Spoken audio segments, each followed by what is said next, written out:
Alors, ben, on va avoir du fun pour parler de tout ça. Là, je vous le dis, on s'est réchauffé cette semaine quand on a discuté un peu, quand j'ai discuté avec mes deux invités, séparément. Là, je ne sais pas si on complotait après ça dans mon dos pour se parler entre eux autres. Alors, je les vois sourire de l'équipe en toute franchise, Stéphane Hamel et Amélie Paul, bonjour. Bonjour! Hey. Oups, pardon, bonjour, oui.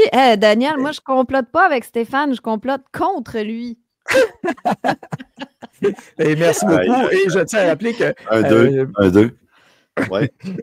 Juste pour dire, pour être sûr que tout le monde ait bien compris, c'est Amélie qui était là, qui était prête avant Stéphane. Donc, c'est Stéphane qui retardait le groupe. C'est clair! C'est clair. Mais il n'y a pas de retard, comme j'ai dit, d'un autre côté. Stéphane, j'avais dit 13h15. Il est pile poil à l'heure, comme Gandalf, voilà. Alors c'est parfait. Voilà. Hey, merci d'avoir accepté l'invitation. Donc, en toute franchise, alors j'ai été une couple de fois à votre émission. C'était super le fun, toujours agréable d'être en votre compagnie. Et avec tout ce qui se passe cette semaine, pas juste cette semaine, mais depuis un bout, l'élection de Trump, les guerres, hein, puis c'est drôle, on n'entend plus beaucoup parler de Gaza tout d'un coup. Ça a changé ça a changé de place, pas on comme dirait. s'il y a des gens qui crèvent de faim là, en ce moment, là, tu sais. C'est ça. L'Ukraine, on a donné 4 milliards à l'Ukraine cette semaine. Mais écoute, chez Stéphane, on en a parlé, puis Amélie, on en a parlé un peu. Il y a peut-être deux gros volets qu'on entend, spiritualité, géopolitique et autres. Il y en a qui disent, c'est l'éveil, on s'en va vers du mieux, d'autres pas sûrs. Comment vous voyez ça? Comment vous interprétez ça? Puis merci encore de participer à cette émission de fin d'automne 2025. Hey, super. Mais juste avant d'aller là-dedans, tantôt tu demandais est-ce que les licences de radio, c'est obligatoire? Je te dis oui, parce que j'ai été obligé de la prendre, moi, quand je suis devenu pilote d'avion. Fait que j'ai ma licence. Puis tu peux pas devenir pilote sans la licence. Fait que tu es obligé d'appeler. Fait que oui, tu as besoin d'une licence. Mais la machine, elle ne sait pas, elle. En tout cas, techniquement. Non, c'est ça. Hey, on va en parler dimanche de tout ça. Qu'est-ce qui se passe en Israël, en Iran, puis avec Donald Trump. Écoute, c'est magnifique. On est dans le drame comique. C'est Trump, il continue on connaît son modus operandi maintenant. On l'a vu avec les tarifs, qu'est-ce qu'il a fait? Je te mets des tarifs, puis à la dernière minute, on va attendre un mois. Mais là, c'est ce qu'il a fait hier. C'est drôle, hein? Il disait, dans 24 heures, je vais donner ma décision si on appuie Israël, puis on fait des débarquements ou whatever, des bombes contre l'Iran, puis détruire les installations nucléaires. Ben, hier, il a dit, ma décision va venir d'ici 2 semaines. Ben, écoute, il faut lui donner ça. Il a le tour encore d'exciter le poulailler, là. C'est clair. Il a le sens de garder le suspense, là, tu sais. C'est incroyable. C'est vraiment, là, c'est toute une machine de propagande pour mêler tout le monde. Hein? C'est vraiment ça. Il n'est pas courir comme il veut, là, carrément. Non, mais c'est génial. Moi, je vois ça aller. Écoute, il y a des morts quand même, c'est des destructions massives. Là, je vois l'Europe qui essaie de s'en mêler. On est là. On va s'il vous plaît, là. Parce que là, ils voient qu'ils vont avoir des contrats de construction, eux autres. Ah non, c'est vrai, ils ne penseraient pas de même. Eux autres ne sont pas ça. Ils ne pensent pas mercantile, ça. Ouais. Amélie, toi, tu penses-tu que on est encore dans une pièce de théâtre ou là, tu as changé, tu es devenu une vraie pilule noire, là, comme là, les vraies pilules noires.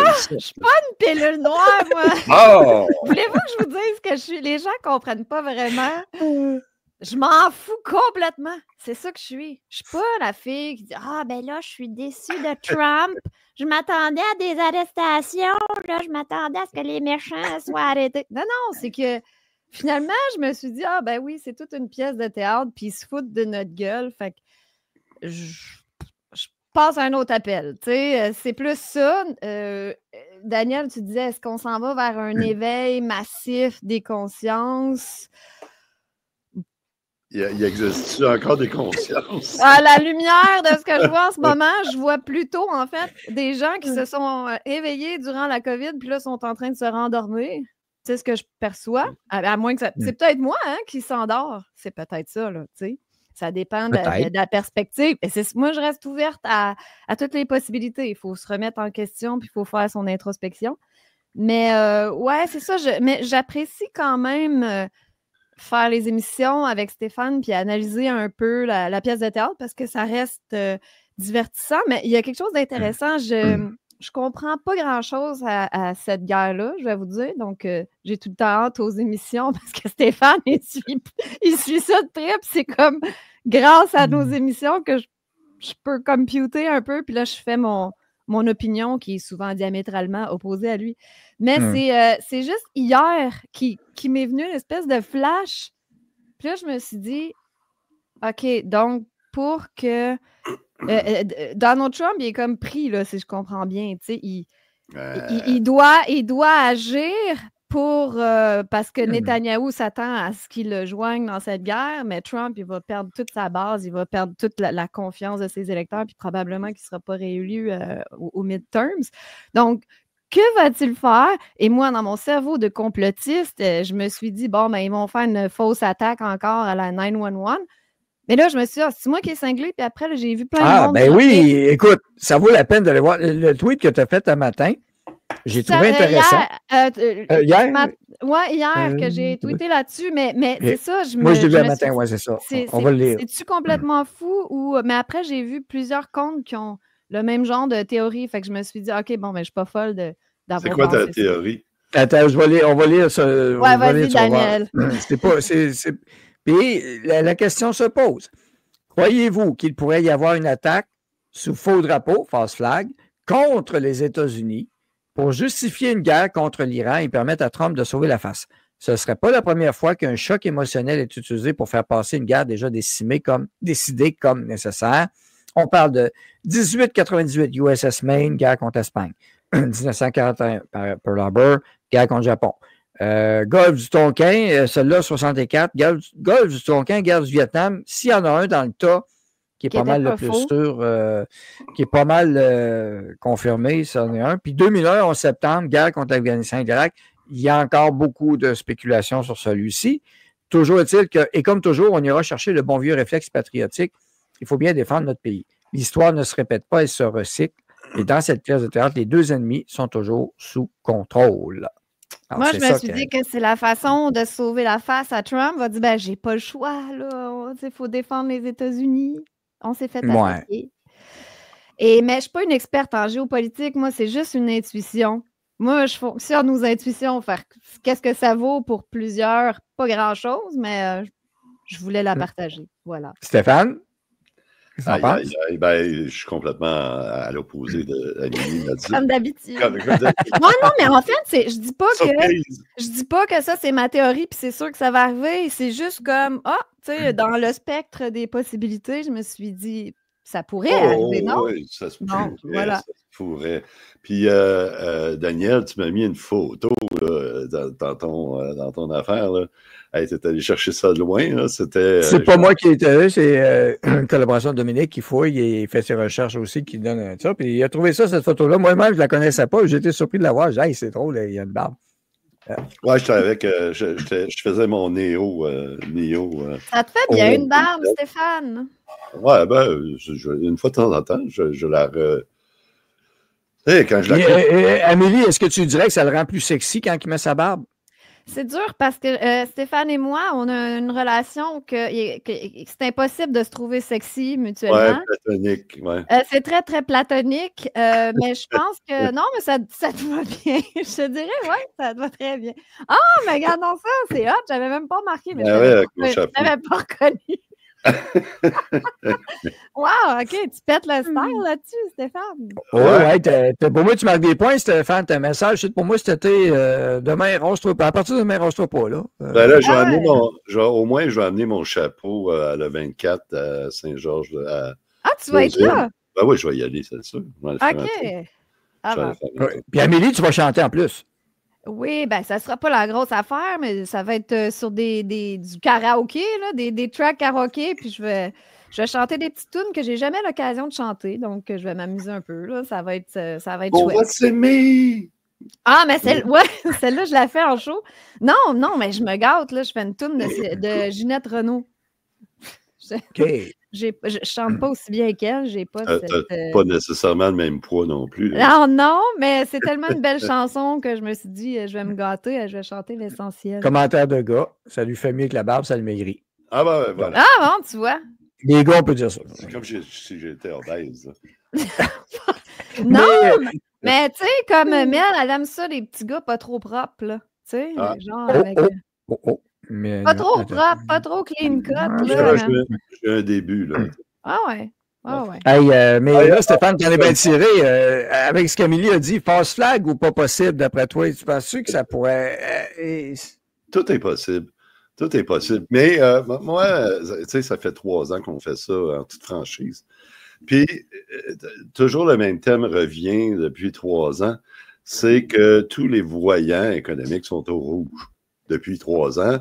Puis, ça ne s'améliore pas, ça s'en va à devenir rouge, de plus en plus rouge foncé.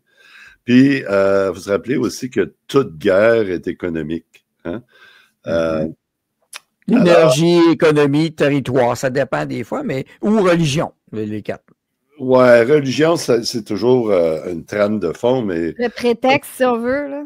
Toute guerre est toujours économique, puis quand tu dis énergie, ça fait partie de l'économie. Hein? Là, tous les voyants sont au rouge. Ils ont un agenda qui est clair. Ils veulent que le monde se sorte du pétrole. Fait qu'il y a des choses qui sont claires dans ce qu'ils font. Mais on a encore beaucoup de pétrole. Oui, mais c'est que... Je sais que ça revient dans l'Iran, on en parle actuellement, la mainmise sur le pétrole. Ils ont fait sauter la semaine dernière une raffinerie en Iran qui traitait 12 millions de barils par jour. Les prix ont monté, ensuite ils ont baissé parce que l'OPEP+ est arrivé, plus c'est la Russie en passant, et qui ont dit, finalement, on maintient nos prévisions de demande de l'OPEP. Donc, la production ne diminuera pas, n'augmentera pas, mais la prévision est là. Donc, l'OPEP joue encore avec le robinet d'une autre façon, comme ils l'ont fait dans les années 70. Oui, c'est ça toute l'histoire, je pense, de ce qui est en train d'arriver. C'est que il faut que quelque chose brise il faut que ça pète en quelque part. Il faut. Fait que quel beau bouc émissaire que l'Iran. Hein, l'Iran, ça fait des années et des années, des décennies même, qu'on nous vend l'Iran comme le méchant. Fait que là, eux autres, ils arrivent tout d'un coup, puis boum! Ils vont peut-être... tout ce qu'ils ont à faire, là, c'est de bloquer le détroit d'Ormuz. Juste un petit peu de temps pour faire paniquer le marché. Puis là, que tout saute, puis qu'on se retrouve avec un nouveau système tout d'un coup. Mais ton détroit d'Ormuz, tu m'as dit... Puis je me suis posé la question. Puis là, avec ce qu'Amélie a dit, puis avec ce que tu viens de dire... Ouais. Tu sais, à un moment donné, se débarrasser de la ferraille, ça coûte cher. Le vieux porte-avions Nimitz, bientôt décommissionné, Nimitz. Ouais, qui l'a envoyé là-bas. Il a envoyé ça là-bas. Hey, ça va tout faire un show, ça. Et lui, là, il peut être sujet. Ça se peut qu'il passe sur une mine flottante dans le détroit d'Ormuz puis qu'il coule là. Ouais. Puis là, quand il coule, tu n'as plus besoin de t'en occuper parce que le vieux porte-avions Nimitz, il faut connaître ça, les porte-avions américains sont nucléaires, d'accord? Oui. Lorsqu'ils sont en fin de vie. C'est pas Nimitz, je pense. C'est-tu nucléaire? Le Nimitz, lui, il n'est pas nucléaire, peut-être. Oui, il était nucléaire, me semble. Oui, nucléaire, oui. Mais le nucléaire, quand tu veux updater ou quand il y a une espérance, un chargement de réacteur nucléaire de porte-avions, c'est 10 ans, 15 ans. Après ça, il le rénove et tu calcules à peu près un autre 5-6 ans pour le retaper, pour le remettre en œuvre. Donc, un porte-avions nucléaire, ça peut rouler longtemps. Ça, c'est dit. Je serais curieux de savoir si Nimitz a eu des réparations qui ont retiré, puis à quoi qui fonctionnerait est-ce qu'ils ont retiré le stock nucléaire dedans, le moteur nucléaire? Si oui, s'il coule, ça ne sera pas grave. Ouais, c'est ça. Mais est-ce Et tu débarrasses la ferraille à pas cher. Est-ce que tu peux vraiment enlever un réacteur nucléaire d'un bâtiment? Oui, il enlève les barres d'uranium, je veux dire. Il enlève les barres d'uranium, puis il met des moteurs diesel. Il s'arrange qu'il y ait de l'énergie pour se rendre, pour faire sa mission.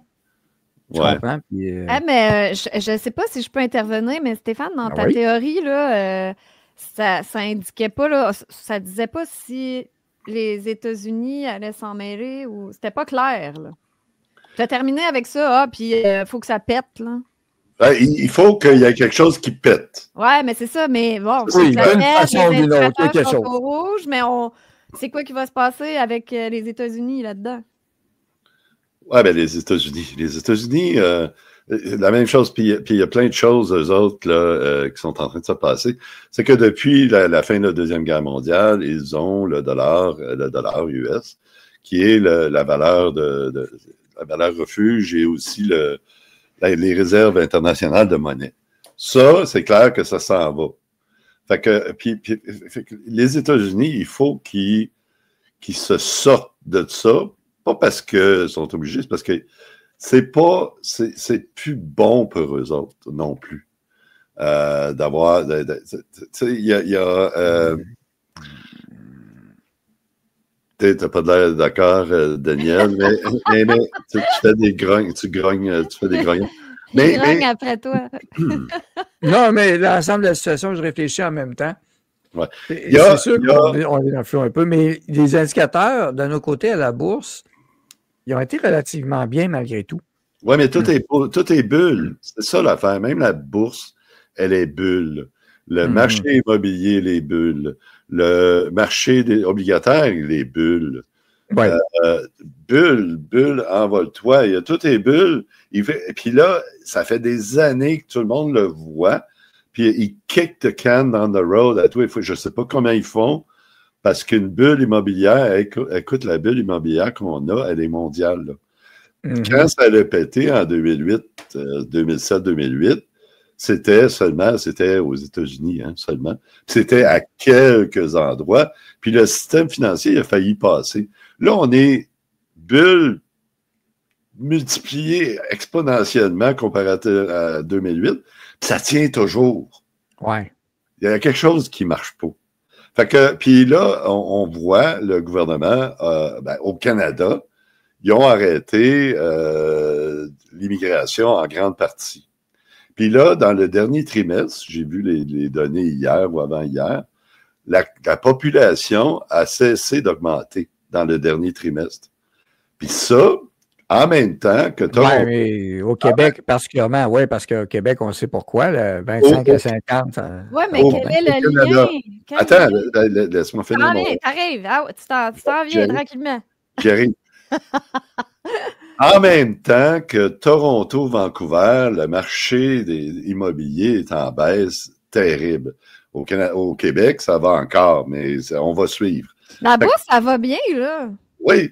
Même avec l'insécurité de la guerre, ça va bien. Le pétrole, c'est pas si pire que ça, malgré tout.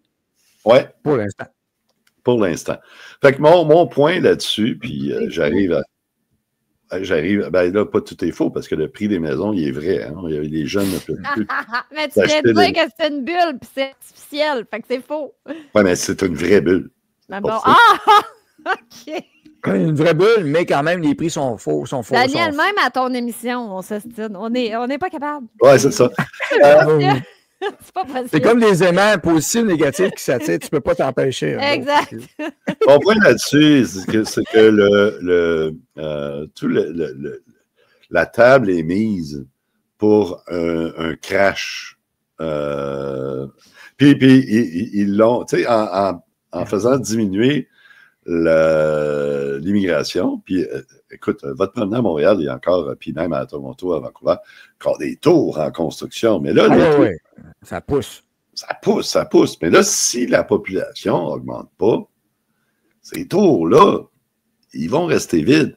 Fait que c'est tout ça, on dirait, qui nous a amenés vers un endroit, puis il ne reste plus bien longtemps. Il faut qu'il y ait quelque chose qui se passe. Ouais. Puis, il faut qu'il y ait un bouc émissaire pour ce qui s'en vient. Puis Ou tu as l'autre théorie du dire qu'on entend, c'est on veut ralentir la chute, ralentir le crash pour pas que ça soit trop dommageable. Donc, on fait planter juste assez, mais pas trop. Puis, tu sais, on y va par petits morceaux. Sauf que c'est pas le même. Une guerre va quand même maintenir l'économie pas pire, donc le crash va être moins pire. C'est ça que tu veux dire? Ça Parce peut que moi, aussi, une guerre, oui. je trouve ça légal à l'explosion de l'économie, non, habituellement? Donc, non, pas nécessairement, non? parce que tu as de l'endettement qui vient avec. Ça dépend qui s'endette faire la guerre le plus. C'est une question d'argent et autres. Qui va finir gagnant ou perdant de ça? Alors, les enjeux sont graves, sont gros là-dessus, mais il se passe de quoi? Parce que toute guerre, vous pouvez remonter à l'époque des Égyptiens, Alexandre le Grand, peu importe, les Indes, dans le passé de la Chine antique, au moderne, au Moyen-Âge, qu'est-ce qui donnait l'avantage? C'était la technologie, l'avantage technologique, mais les ressources aussi. Si tu avais des chevaux, il fallait que tu t'en occupes, il fallait que tu les nourrisses, il fallait que tu les entretiennes. Ton armée de soldats, hey, je m'en vais conquérir tel autre pays, tu as un déploiement de 100 000 hommes, puis tu en as 75 000 qui marchent à pied, 25 000 à cheval, puis tu en perdais la moitié de ceux qui marchaient à pied. Tu arrivais au bout de pouet.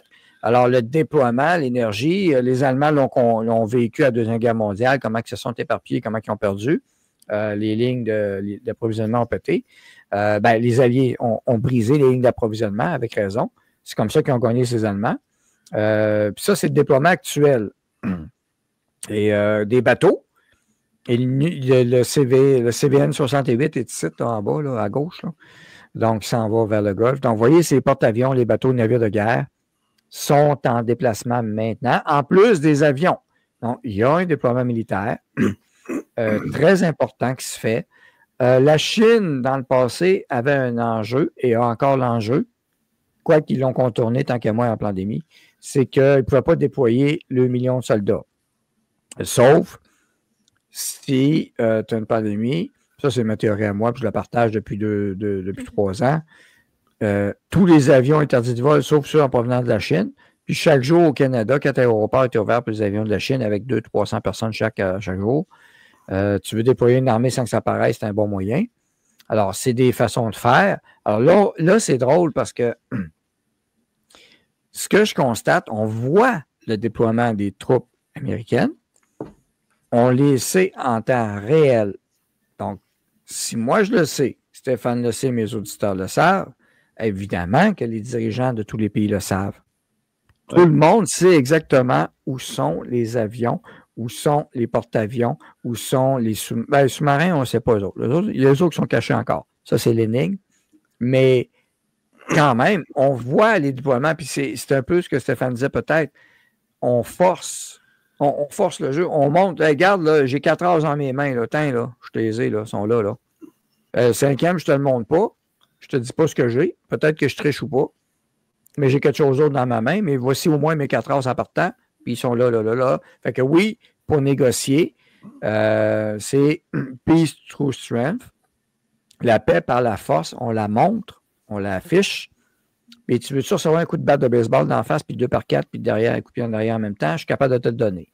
Il y avait un adage d'un ancien général américain qui disait la diplomatie, c'est bien, mais j'aime mieux 1 million de tonnes de diplomatie.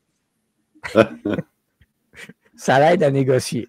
Ce que je peux te dire, c'est que cette guerre-là, qui a commencé la semaine passée, entre l'Iran et Israël, elle est très, très bizarre.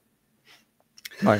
Dans le sens que moi, si j'étais l'Iran, mettons, je suis Khomeini, la première chose que je ferais, ça serait de frapper les aéroports, tous les aéroports, pour plus que le jet puisse continuer à voler et venir nous bombarder. C'est la première chose que je ferais. Ils l'ont fait en partie, ça, en passant. Oui, mais ils n'ont pas détruit. C'est la première des choses, il faut que tu détruises les infrastructures. Ils ont envoyé quelques bombes ici et là. Rien de on dirait que il s'envoie des petites bombes ici, une petite bombe là, mais rien pour qui est stratégique, militairement stratégique. Ils ont pris le contrôle d'Israël, a quand même pris le contrôle des airs, de l'espace aérien iranien. Oui, mais ça, c'est de la propagande. Ça, c'est de la propagande israélienne. Ils n'ont pas le contrôle des airs. C'est les F-35. Ben oui, les F-35 se promènent comme ils veulent. Ils font ce qu'ils veulent. C'est avec ça qu'ils ont bombardé, qu'ils ont décapité la tête des mots-là. Oui, mais tu comprends, de là, si c'était pas comme on les laisse aller, tu sais, si c'était pas ça, j'aurais détruit les aéroports. Comme ça, les F-35, là, ils bougeraient. C'est pas compliqué, ils ont les missiles pour le faire. Tu envoies des missiles, je sais pas, 10 missiles sur les pistes, des trous dans les pistes, les avions ne peuvent plus partir. Fait que tu fais juste terminer les pistes. Ouais. Puis, ils en ont fait une partie, mais si vous voulez rire un peu, ils ont fait péter les F-14 de l'armée iranienne. Les F-14, c'est américain. Ouais. Oui, l'Iran avait des vieux F-14 encore. Oui, tout le vieux stock. Oui, le vieux stock était pété. Ouais. La ferraille, ce qui est intéressant, je reviens encore sur ceux qui n'ont pas vu ça. Le film Maverick, j'en parlais tantôt, plus ça va, plus je vois la préparation à ça. D'abord, c'est une mission qui était inhabituelle pour des gars de la marine, premièrement. Mais deuxièmement, ça se passe dans un pays comme l'Iran, avec les 2 bombes dans le trou pour péter la centrale d'enrichissement d'uranium. Puis, Maverick, après ça, quand il s'enfuit, il se fait pogner, l'avion battu, non, mais il ramasse quoi? Un vieux F-14 pour s'enfuir. Ah oui. Ouais. Que de belles coïncidences comme film. Puis le film est très, très bon. Pour un gars qui aime les avions, les batailles d'avions de guerre, ça, c'est génial. Mais à l'époque, je me souviens de la pensée que j'avais eue. C'est quand même bizarre, sa mission, lui. C'est pas son style, là. C'est une mission de bombardement, ça, là. C'est rien donc, qu'est-ce qu'il faut là? Mais c'est spectaculaire, c'est le fun. C'est des missions comme je faisais dans un jeu vidéo, des fois les plus capotés. Mais là, c'est lui qui fait ça. Dans ce film-là, le contexte, il y a de quoi qui fait comme bizarre. Puis là, c'est comme Star Wars, ben oui, les vannes, on plante 2 bombes dans le trou, là, puis on fait péter ça. Alors oui, ils peuvent le faire. J'ai l'impression qu'ils ont voulu envoyer un message et qu'Antron disait, on sait où ce que vous êtes, on sait ce que vous avez. Puis la réponse à savoir, là, il y a eu une drôle de fuite hier du Pentagone, apparemment, de certains journalistes, que des membres du Pentagone doutaient que la GBU-57 pourrait faire exploser la centrifugeuse de la centrale. Il n'y a pas de doute, là. Ils sont capables. Ce n'est pas un problème. Puis si 2, c'est pas assez, ils vont en envoyer 3. Puis si 3, c'est pas assez, ils vont en envoyer 4. Ce n'est pas un problème. Ils peuvent la faire sauter. Mais ils ne feront pas. C'est quoi la finalité, là? Je veux dire juste que officiellement, c'est que l'Iran ne serve pas de l'arme nucléaire. Ils ne veulent pas que l'Iran possède l'arme nucléaire. Ça, c'est... C'est ça, le truc officiel. Depuis longtemps, c'est comme ça. Si un pays, que même les Russes et la Chine ne veulent pas qu'il y ait l'arme nucléaire, ils ont toléré le Pakistan. La Chine a toléré le Pakistan. Pourquoi? Parce que le Pakistan était un rempart avec l'Inde face à la Chine. Comprenez? Un tampon. Le Pakistan sert de tampon. Ils ont l'arme nucléaire, eux autres, là, mais pas l'Iran. Les négociations, il dit, Trump, il n'arrête pas de dire, c'est sur le dossier nucléaire. Mais moi, je ne crois pas 2 secondes à ça. C'est toujours la raison pour cacher. Puis on va le voir. Je ne sais pas si vous l'avez vu, il y a une vidéo qui montre Netanyahou, qui depuis 1995, je pense, qui dit dans 2 semaines, là, ils vont avoir la bombe nucléaire. Puis là, en 2001, dans quelques mois, là, ils vont avoir la bombe nucléaire. Puis là, la raison que Netanyahou, il dit aujourd'hui qu'il fait la guerre à l'Iran, c'est parce qu'ils sont sur le point d'avoir la bombe nucléaire. Ouais. Mais ça fait 30 ans qu'ils font la même affaire. 40 ans. Oui, mais il y a quelque chose qui n'ont pas tort, c'est que l'Iran n'aide pas la situation. L'Iran avait signé le traité de non-prolifération nucléaire des années 70. Cependant, il y a une clause qu'ils n'ont jamais signée, l'Iran. Ça s'appelle les inspections. Ils ont toujours refusé. Et ils ont menti à répétition sur leur stock, sur ce qu'ils faisaient. Écoute bien, Stéphane, check bien ça. Ça n'existait tellement pas que cette semaine, le Mola, là, il a avoué qu'une des centrales avait été pétée. Et là, il a voulu s'en plaindre. Et là, c'est parce que chose, tu nous dis depuis des années que tu n'en as pas. Tu l'as-tu ou pas, là? Tu ne peux pas te péter quelque chose que tu n'as pas. Et ils n'ont jamais voulu signer, donc, l'inspection. En 2016, avec Obama, c'est un Obama, en 2015, il y a un traité signé, le traité de Marde, que j'ai appelé, là, d'Obama, de toute façon, avec l'Iran. Puis c'était avec la Russie aussi, c'était une catastrophe. C'est un traité vraiment pourri. Et l'Iran pouvait faire de quoi? Mais dans le traité, c'est écrit, ils ont ramassé 25 000 kilos d'uranium enrichi. Donc, encore là, l'Iran qui disait, non, on n'a pas. Il signe le traité et finalement, en passant, voici 25 000 kilos qui ont été redistribués soit aux États-Unis ou à d'autres, peu importe. Donc, l'Iran ment depuis des années, refuse de collaborer et encore dernièrement, quand Trump négociait, il refusait carrément, il refusait les inspections. Donc ça, Israël a vu ça. Israël a toujours dit qu'il n'allait pas tolérer, pas juste Israël, je dis, la Russie, la Chine. Il n'y a personne qui veut que l'Iran ait l'arme. Oui, mais c'est de la grosse bullshit, tout ça. Imagine, attends une minute, là. Imagine que l'Iran avait la bombe nucléaire puis qu'il l'utilisait.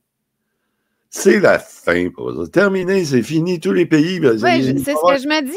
Dans quel intérêt il l'utiliserait? S'il y en aurait une ou deux ou trois ou quatre, c'est la fin de le pays si jamais il utilise une bombe nucléaire.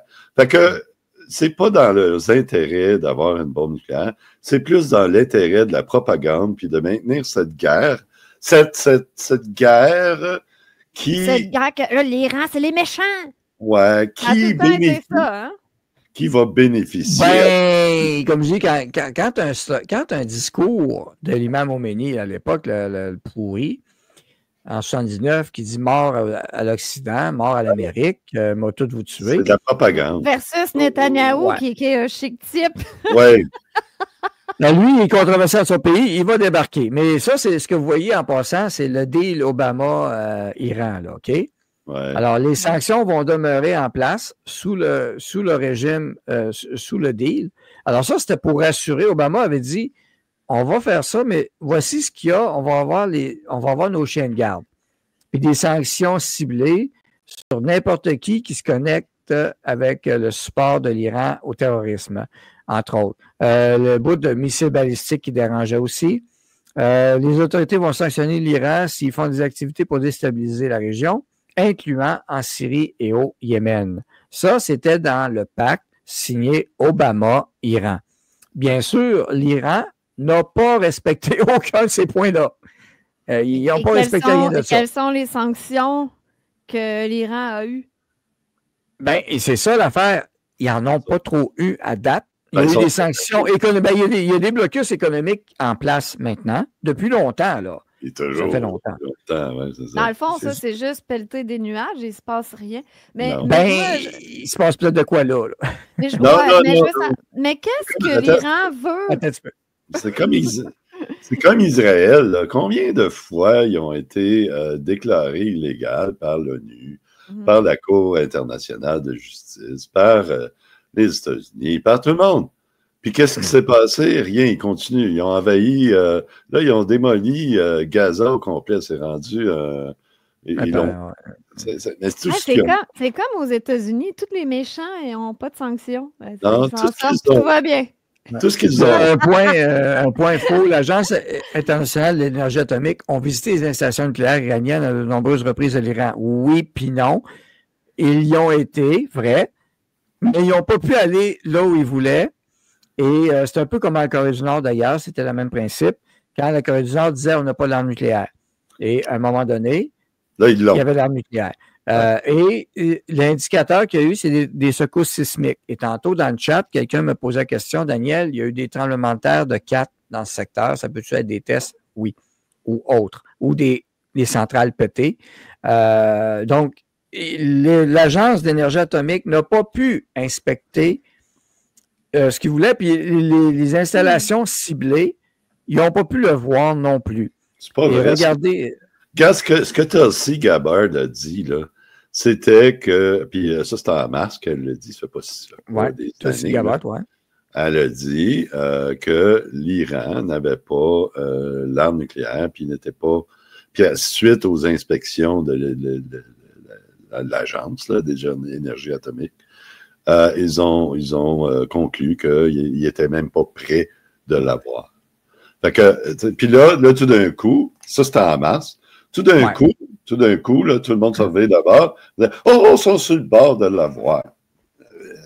Il y a c'est la propagande. Juste pour vous dire, ça, c'est un inventaire qu'il y a eu. Ça, c'est en Afghanistan, celui-là, et celui-ci en Iran. Alors, 4.2. Est-ce que c'est une centrale nucléaire qui a été pétée ou qui ont fait péter ou ils ont fait péter? Je ne sais pas.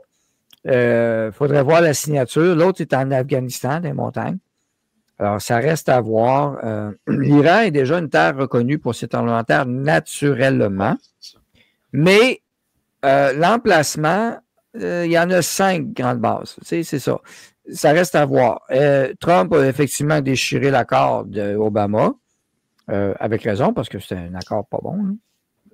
Un test nucléaire fait sismique de 5 minimum. Non, c'était 4, puis 4.2 en Chine, le dernier. C'est pas tout le temps 5, là. J'ai une question. C'est ça. C'est pas moi qui l'invente en passant. Ce que je dis comme chiffre, c'est pas moi qui l'invente, ces autorités. C'est pas. Quand en Corée du Nord, ça avait pété, c'était 4.2, puis en Chine, c'était à peu près 4.1. C'est là que les Américains l'avaient détecté d'ailleurs en Corée du Nord. Mais vas-y, Émilie, question. J'aimerais nous ramener à la base de la base. Vas-y. C'est quelque chose qui m'échappe là-dedans. Bon, mais dans le discours officiel, l'Iran, c'est quoi son problème? Qu'est-ce qu'ils veulent? Ils veulent absolument avoir l'arme nucléaire, eux? C'est quoi? Là? Ils veulent quoi, eux?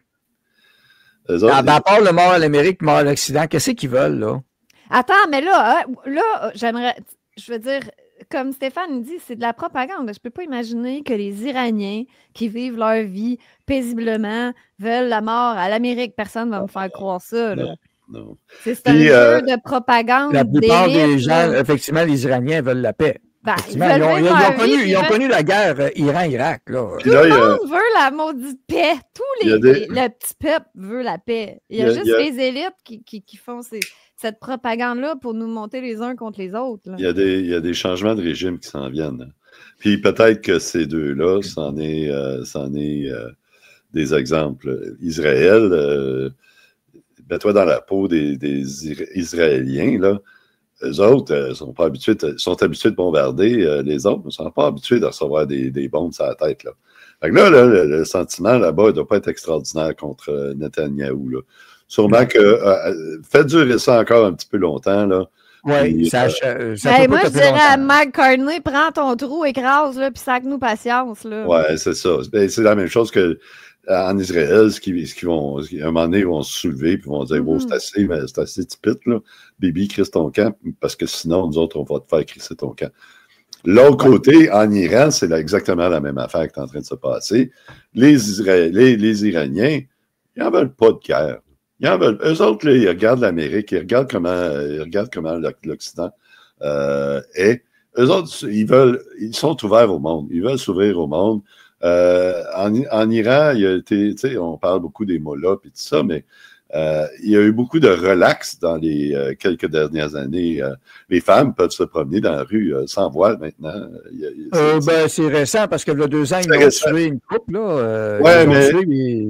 C'est assez récent, puis la population a décidé de mettre son poing sur la table. Puis il y a le prince en exil, c'est le prince en exil d'Iran, famille royale, qui est sorti cette semaine pour demander aux gens de se soulever et de renverser le régime. Oui. Casser le régime des mollahs, là. Oui. Oui, c'est ça.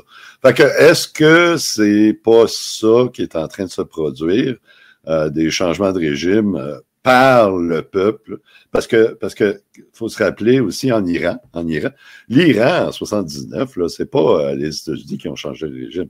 Les États-Unis ont fait de la propagande en Iran pour inciter le peuple à se soulever contre le gouvernement.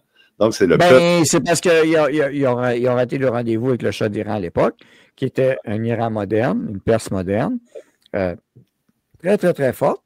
Mais l'imam Khomeini et sa gang, la République islamique, est arrivée. Et je l'ai dit la semaine passée et cette semaine, cours d'histoire accéléré, la gauche idiote, utile, qu'il y avait déjà en Iran, ben, savez-vous quoi, a été utilisée par les islamistes. Et savez-vous ce qu'ils ont fait une fois qu'ils ont été mis au pouvoir, Khomeini et sa gang? Ils les ont tués. Alors, les idiots utiles de la gauche, hein, puis tout le côté social, anticolonialiste, anti-américain, ben, une fois que le régime des Mollahs s'est installé, le premier groupe qui a sauté, c'est cette gang-là qui ont disparu, qui ont été exterminés. Ouais, la gauche qui les a aidés à mettre au pouvoir, ils ont été exterminés ensuite. Ça va être la même chose aujourd'hui. Hein? Quand il y a un changement de régime, ceux qui étaient fidèles au pouvoir, eux autres vont se faire éliminer. La même chose, c'est la même chose qui est arrivée en Ukraine avec la révolution en 2014. C'est pas une révolution qui est venue de n'importe où. C'est les États-Unis qui ont fait de la propagande là-bas pour pouvoir faire un coup d'État par le peuple. C'est le peuple qui a fait le coup d'État. Il se passe quoi à Gaza? Là? Hein? Gaza? À Gaza, eux autres sont bien contents. Ils vont arrêter de nous bombarder. Ils vont avoir la paix tout à coup. Ben, c'est peut-être... Parce que là, il y a un article dans le journal ce matin qui a parlé. L'enjeu qu'il y a, parce que quelqu'un a posé une question, comment qu'il nous en reste de ça? Je vais répondre là-dessus. La position, combien... Bon, voilà. Stéphane Lavoie. Alors, combien de missiles, de lanceurs de missiles l'Iran possède-t-il encore? Israël, il en a pété une bonne gang depuis 2 semaines. Ça, c'était des cibles stratégiques visées. Combien d'intercepteurs reste-t-il à Israël? Ça, c'est l'autre question, parce que c'est des munitions, là. L'Iron Dome, ça reste toujours bien des obus, des petits missiles, appelez-le comme vous voulez, mais peu importe, c'est physique, c'est pas des lasers. Alors, les deux pays, Iran et Israël, comptent présentement leurs munitions. Et quand les États-Unis, et peut-être le temps, vont-ils se joindre à cette guerre, comme Maxime Bernier le dit et autres, tantôt qu'on dit, il ne faudrait pas. Alors, c'est ça l'enjeu. L'affaire qu'il y a, que si je lance des bombes dans le trou, qu'est-ce qui va dire que c'est les États-Unis qui le font? Moi, je dis que à part le faux attentat, là, pour que les États-Unis se joignent à la guerre, qu'est-ce qui pourrait arriver? Les États-Unis ne se joindront pas à la guerre. Parce que c'est Non, mais il faut comprendre aussi les forces en place. L'Iran, là, c'est le principal fournisseur de pétrole de la Chine. La Chine ne veut pas perdre. 20% du pétrole de la Chine provient d'Iran. Il y en a besoin. Oui, ils en ont absolument besoin. Les Russes sont alliés aussi avec l'Iran. Les bons partenaires. Les Russes et les Chinois fournissent du matériel militaire à l'Iran. Absolument. Et 3 avions chinois, des Boeing 787, ont quitté la Chine avec une cargaison inconnue. Et au lieu d'aller en Europe, les 3 avions sont allés en Iran. On ne sait pas ce qu'il y avait dedans. Ça, c'est la principale raison pourquoi je dis les États-Unis ne peuvent pas partir ce baril de poudre-là, ne peuvent pas mettre le pied là-dedans. C'est la 3e guerre mondiale. Mais pourquoi Trump nous tient en haleine en disant je vais y penser, puis là, dans 2 semaines... Non, bien, c'est une négociation. La bonne nouvelle, c'est la façon d'être. C'est la façon d'être, mais il négocie en arrière. Ça négocie par en arrière. Oh, oui, beaucoup, beaucoup. Ouais. Oui, mais il pourrait dire non, je ne participerai pas, mais je négocie. Mais attends, ça négocie quoi? Ça, c'est une question. Ça négocie le nouveau système financier mondial. Ça négocie comment toutes ces... Tu sais, en 45 là, ou 47, là, dans ce coin-là, il y a eu Bretton Woods. Tous les pays se sont entendus sur le système financier mondial, comment ça fonctionnerait, puis tout ça, que le dollar deviendrait la monnaie internationale. Right? Là, on défait tout ça. On refait une nouvelle entente où ça va être des paniers de devises, là, puis toutes sortes d'affaires. On ne sait pas encore les détails. Il y a toujours le BRICS, hein? N'oubliez pas, le BRICS, c'est là, l'Iran, toute la gang, mais regardez, on est en situation de guerre, là. Puis voici le prix du pétrole présentement à 13h59, pardon, à 14h, le 20 juin. Regardez ça. Il a monté 77, mais c'est pas si pire que ça. Non. C'est pas 100 piastres, c'est pas 80 piastres et il rebaisse actuellement. Le pétrole Brent baisse avec la temporisation de Trump sur l'Iran. Fait que ça fait rebaisser les prix. Ce que Trump a dit hier, ça a un effet aussi. Oui, ben oui. Mais attends qu'il bloque le détroit d'Ormuz. Puis ça, je pense que ça pourrait être ce qui fait exploser toute la marmite. Là. Regarde, le monde n'est pas prêt à vivre sans pétrole, affirme le président brésilien. Ben, je suis d'accord avec lui. C'est clair. C'est sûr, on n'est pas prêt. Tu regardes dans la rue, il y a plus que le 3/4 des autos qui sont encore au pétrole. Tu peux pas, on n'est pas prêt encore. Alors, il n'y a pas de pick-up électrique comme le mien actuellement qui peut remplacer ce que j'ai au gaz. Oublie ça. Et de toute façon, il faut rouler. Là, si on veut faire pleuvoir, il faut rouler un pick-up. Là. Ça dépend. Oui, c'est ça. Oui, effectivement. J'adore le commentaire de Pascal Marcotte qui a écrit « Trop compliqué pour moi. Je suis encore à me demander entre Marie-Mé Wilfried et Marie-Hélène ça, c'est mon genre d'humour. Mais moi, je voulais juste vous poser une question. Moi aussi, je trouve ça ben trop compliqué. C'est de la petite merde. Là, mettons qu'à nous trois, là, on forme un comité. Sur nous trois repose la paix mondiale. Là, en ce moment, on fait un caucus puis on doit trouver une solution. Qu'est-ce qu'on fait? C'est quoi la solution? Ouais. Il y en a qui sont à écarter du Conseil des Nations, peut-être, et de changer ce qu'ils ont fait depuis 700 ans, depuis 1000 ans, revoir leur position vers où ils veulent aller dans le Nouveau Monde, est-ce qu'ils veulent être en guerre encore, et ça peut inclure Israël aussi, toute la gang. Là. Donc, quand tu dis Nouveau Monde, c'est quoi, Daniel? La nouvelle économie avec le BRICS, tout ça, c'est ça que tu veux dire? C'est un mélange de plusieurs choses, mais moi, je vais plus loin que ça. On a des richesses, on n'a pas bien de raison de se battre comme on se fait là pour les richesses parce on en a énormément, bien plus qu'on pense. 2, on peut aller en chercher encore. Moi, j'ai une vision beaucoup plus loin pour aller en chercher partout. Puis de prendre nos énergies, nos ressources, au lieu de les faire dans nos armes, ben d'y aller sur notre développement technologique pour les peuples et les gens et les nations, arrêter les idéologies communistes, de vouloir contrôler les gens, la population. Mais il y a beaucoup de pays même qui jouent des rôles d'idiots utiles aussi. L'Europe, l'Union européenne qui essaie de tout contrôler. Mais là, on est en 2025. Avec le rapport qui est sorti du Japon des 18 millions de gens testés, l'effet des vaccins, ça va falloir que ça sorte. Le respect des nations, peu importe leur idéologie, le partenariat économique, au Paris d'Info, oui. Ça, c'est un bon commentaire. Je ne suis pas en désaccord avec ça. Mais le respect des nations, le point est là, le mot nation. Et on a voulu détruire cet aspect-là pour dire que c'est ce qui nous a causé des guerres avant. Sauf qu'on se rend compte que il y en a que les nations, on veut les noyer, les faire disparaître. Et on crée artificiellement, mettons avec l'immigration, tu changes le tissu social des nations. Alors, tous les fauteurs de troubles, effectivement, pour faire la job, on peut engager Antifa, ouais. Tu sais, il y en a une gang de faiseurs de troubles. Tu sais, trouver des faiseurs de troubles et aller dans les étoiles, aller chercher les autres sources. Moi, je crois à 200 000 à l'heure, comme nos astéroïdes géocroiseurs, de l'eau, de l'or, du platine, du palladium, en veux-tu, en voilà, des richesses à l'infini. On ne pourrait même pas tout exploiter ça. Juste l'astéroïde qu'ils ont trouvé un astéroïde, on parlait d'une valeur de 15 trillions de dollars en or, à lui tout seul, d'une claque. Toute la population, on aurait tous des bordards dans la maison, là, sans problème. Il n'y a pas de rareté. Mais on contrôle la rareté, on la gère. Mais l'éducation aussi, mais regardez ce qu'on s'est servi d'éducation plus tôt, c'est pour endoctriner, étouffer, contrôler la population. Donc, on a perdu nos sens moraux, notre philosophie. Donc, on est un peu perdu. Il y a des peuples qui luttent contre cette perdition morale. Donc, sont bien positionnés pour ça. Mais les peuples qui ont vécu depuis des milliers d'années, eux, vont survivre encore parce qu'ils connaissent les recettes. Ils en ont vu d'autres. Nous, au Québec, pas sûr. Ouais. Mais ça, ce que tu parles de ça, c'est toute la subversion. Hein.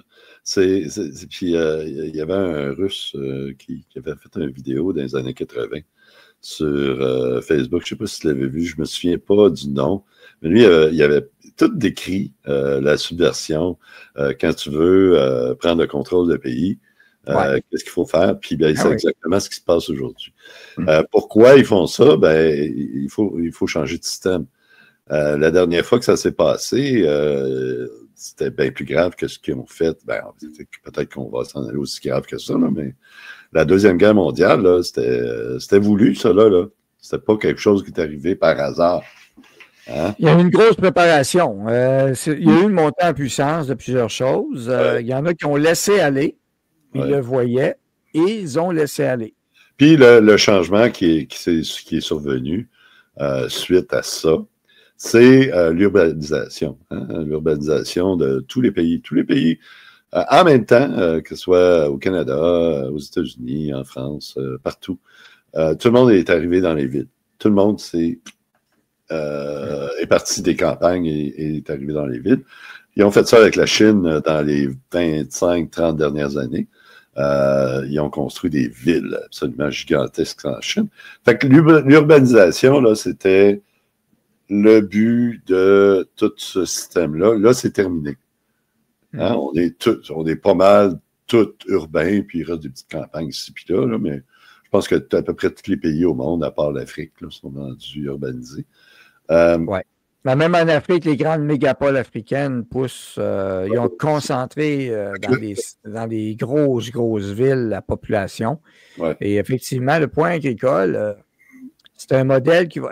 Est-ce qu'il va y avoir, mettons, un super propriétaire pour, mettons, 10 millions de kilomètres carrés? Puis là, voici un autre propriétaire pour 10 millions, l'autre 5 millions, un partage. Le nombre de propriétés va diminuer, le nombre de propriétaires va diminuer. Oui, ben, c'est tout ça. Puis là, je ne laisse pas finir mon point. C'est que ça, c'était le 20e siècle puis le début du 21e siècle.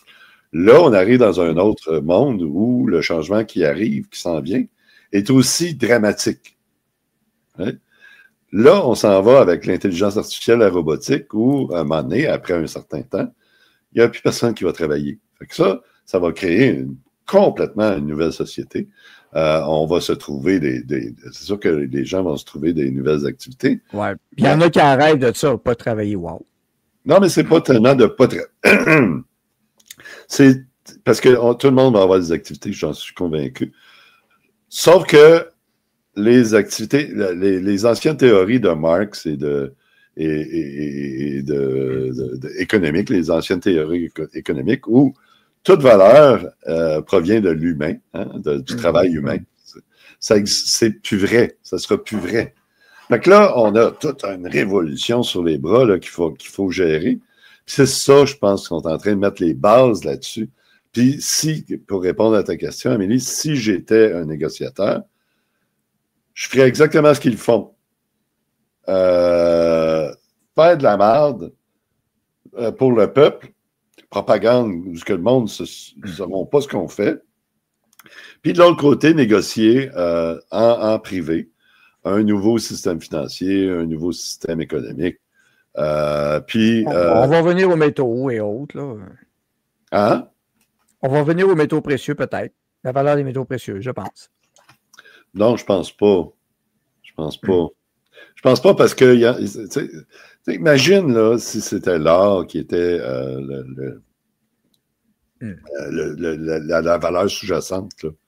L'or, elle vaudrait des millions de dollars l'once, là, si c'était l'or qui... Fait que l'or, là tu as un problème parce que l'or, c'est aussi un produit industriel.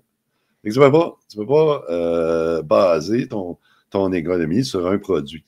C'est de là qu'ils vont sûrement faire un panier de devises comme étant tout le monde va se baser là-dessus. Et le point l'archange Lucifer, c'est bon point, ça! Si on est tous en train de crever de faim, on s'en fout-tu d'avoir de l'or? C'est ça, la nourriture va manquer, votre or ne vous sauvera pas, effectivement. Et le contrôle bioalimentaire, c'est un point important. On a concentré le monde dans les villes, on fait des grosses tours à Québec et autres, on en a parlé un peu tantôt. Ouais. Une bulle spéculative peut-être qui va nous péter en face, comme bien des places. On va avoir des tours vides. on est sur le crédit social comme modèle, mais ce n'est pas tout le monde qui veut ça. Donc, il va y avoir une contre-réaction de peuples dans le monde. Peut-être, par exemple, je donne une culture comme le Japon va refuser ça, culture chinoise aussi, peut-être même. Parce que on dit souvent la Chine, mais la Chine, il faut comprendre ce que c'est. C'est plusieurs pays dans un et plusieurs ethnies, plusieurs façons de penser. La pensée chinoise, c'est pas une ligne générale non plus, comme la pensée occidentale non plus. C'est pas si clair et limpide que ça. Il y a plusieurs courants dedans de pensée. Donc, c'est un beau sujet. Donc, c'est intéressant. Et Amélie, toi, de ton côté, comment tu vois ça? Moi, je comprends même. Je te donne la décision. On fait partie du comité. Comment tu arranges ça? OK, je tranche. On peut-tu tous se sacrer patience? Puis, moi, j'ai pas compris le principe de la guerre. J'ai l'impression que c'est un genre de concept archaïque d'homme de Cro-Magnon, tu sais, de se faire sauter des missiles sur la gueule. À quel point que le monde est profondément débile. Puis d'autant plus ceux qui vont activer ces missiles-là, ou les soldats qui vont se battre pour servir des élites corrompues qui n'en ont rien à foutre de leur gueule. Moi, ça, je comprends pas ça. Dans mon cerveau, ça compute pas. Comme les mais ça, gens... Julie, elle a une petite explication ici. Ben oui, nous, on jouait à la poupée, puis on était maternelle, puis plus dans l'émotionnel, la non-violence, puis les gars, ils se faisaient exploser... voilà. Mais peu importe, vous n'êtes pas des imbéciles, vous n'êtes pas des hommes de Cro-Magnon, mais ça me fait penser à durant la COVID, quand les gens disaient « Ouais, mais moi, je sais que c'est con, mais moi, c'est mon travail, là, j'écoute les ordres, tu sais, j'écoute ce que mon boss me dit. » Tout le monde effectue des tâches connes qui n'ont aucun sens, mais c'est juste parce que, ben là, c'est des ordres. Je trouve ça stupide, moi. Puis ça a tout le temps été comme ça. Ça m'a marqué quand, il me semble, c'est Jean-Jacques Crèvecoeur qui parlait de la compartimentation de l'horreur, que chacun fait son petit truc sans conscientiser le plan global qui est complètement diabolique. Puis chacun fait son petit truc en se déresponsabilisant. Ah, mais moi, je suis juste le conducteur de train qui amène les Juifs au camp de concentration. Tu sais, j'ai rien fait. Moi, j'obéis aux ordres. Mais voyons, mais il faut arrêter ça, là. Mais bon. Ton intérêt personnel prime sur le reste, évidemment. Tu sais, on dit souvent qu'il faut avoir un esprit social, collectif, puis ça, c'est pour le bien commun. Ça, quand vous entendez ça, le bien commun, c'est de la merde. Oui, mais c'est pas pour le bien commun. Oui, mais en même temps, c'est un peu d'intégrité, tu sais. C'est de vendre son âme. Moi, je me sentirais pas bien avec ça. Que, admettons, moi, ce que je fais, ça nuit aux autres. Je sais pas. Tu sais, OK, je vais te donner 1 million, Amélie, pour peser sur le piton, ça va lancer un missile pour aller faire exploser, je sais pas quoi, en Iran. Non! 2 millions? Oui, je vais être millionnaire, mais je pourrais plus vivre avec moi-même. C'est quoi, là, les gens, ils n'ont pas de conscience? Je comprends pas le phénomène. Bref, pour moi, la guerre, ça n'a pas de sens. Puis on peut-tu chacun vivre avec sa religion, puis ses trucs, puis laisser les autres tranquilles, tu sais, accepter qu'on pense pas tous pareil, puis voilà. La guerre, ça fait partie de la nature. C'est pas une raison pour se faire mal? Oui. La guerre, c'est... Tu vas l'avoir partout dans la nature. Ah, ben non, wow. Les animaux vont s'entretuer, se faire la guerre pour survivre, pour manger. Non. Ils vont pas juste faire ça pour le fun, pour leur ego. Ben, en fait, ils font pas la guerre. Il n'y a pas de guerre. Il n'y a pas de guerre dans le monde animal. C'est juste l'humain dans l'ego qui fait ça avec l'ego. Il y a des bandes qui se rassemblent d'animaux des fois pour aller chercher le bouffe. Ça, c'est des attaques pour aller chercher la nourriture, entre autres. Quelqu'un qui a dit 1 million, il est où le missile? 2 millions, 1,5 million, je vais peser sur le piton. Mais juste, 1 million, passé. Juste regarde sur les réseaux sociaux. Tout le monde se fait la guerre. Hein? C'est quelque chose de... Ben, exactement. Donc, c'est comme ce qu'on vit actuellement dans le monde, c'est comme un peu le reflet de notre monde intérieur, que tout le monde se fait... Tu sais, tout le monde est en chicane. C'est fou comment, en ce moment... la chicane est à son paroxysme, là, sur X notamment, mais un peu partout. Mais sur X, c'est flagrant, c'est grave. Là. S'il y en a qui avaient des bombes là-dedans, s'il y en a qui avaient des bombes là-dedans, ils l'utiliseraient certains.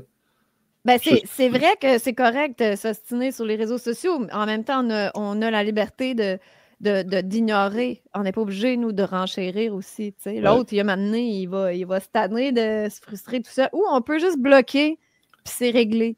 Mais aller s'entretuer, puis qu'il y a des gens complètement innocents qui veulent juste vivre leur vie relax, puis on fait exploser des bombes. Je voyais que quand c'est rendu qu'il faut que tu évacues ta ville, là, en Israël, eux, à Tel Aviv, là, ils doivent vivre paisiblement. C'est comme ça à Montréal, hey, là, évacuer Montréal, là, on va leur sauter la cervelle.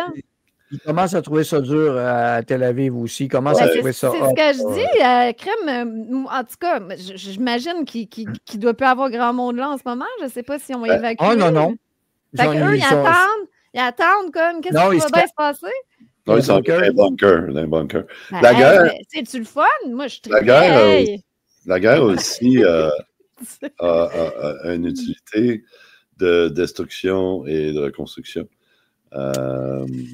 Et de contrôle de population de l'humanité. Parce que s'il n'y avait pas de guerre, notre population serait beaucoup plus grosse. Ça prend des guerres, ça prend des vaccins. Oh! Oui, mais ils ont rasé. Ils ont rasé complètement Gaza.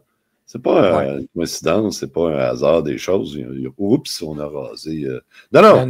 On le voit, c'est une entreprise de destruction, de démolition d'une ville au complet. Puis ça a été fait systématique. On voit, moi j'ai vu des images où il y avait des bulldozers qui mettaient une fois que les bombes, puis tout le monde soit sorti, là, ils mettent tout à terre, au sol. T'es en train de faire l'apologie de la guerre, Stéphane? On dirait que c'est une bonne chose, c'est naturel.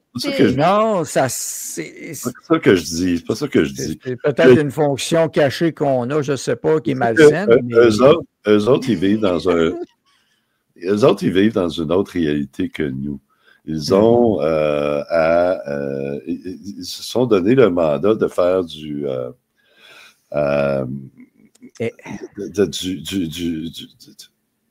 développement civilisationnel. Hein? Puis, selon eux autres, ils pensent, peut-être qu'ils ont raison aussi, je ne sais pas. Peut-être qu'il n'y a pas d'autre façon de faire les choses. Mais comme les missiles qui tombent sur Tel Aviv, les missiles qui tombent sur Téhéran, moi, ça ne me surprendrait pas. Est-ce que tu m'entends, non? C'est quoi? Oui, j'entends. Les gars, j'aime le commentaire. Le jour où tu mets les élites au front, la guerre se termine. Voilà, donc arrêtez d'aller vous battre pour ces imbéciles, parce que eux-mêmes vont pas y aller. Mais il y a un point... je sais que ça n'arrivera pas, mais si l'humain arrêtait d'aller se battre, c'est pas mais Trump, je vais mettre une bémol là-dessus. Aller sur le terrain, là. Oui, la réponse est oui. Pas Zelensky, le petit... Non, Zel, il va aller danser comme lui. Oui, il va aller... Lui, il va jouer avec sa graine. Juste un point là-dessus, on dit toujours ça, mais ne pas oublier un détail. Nous sommes en une ère moderne, post-Moyen-Âge, post-barbare et autres, supposément, indirectement.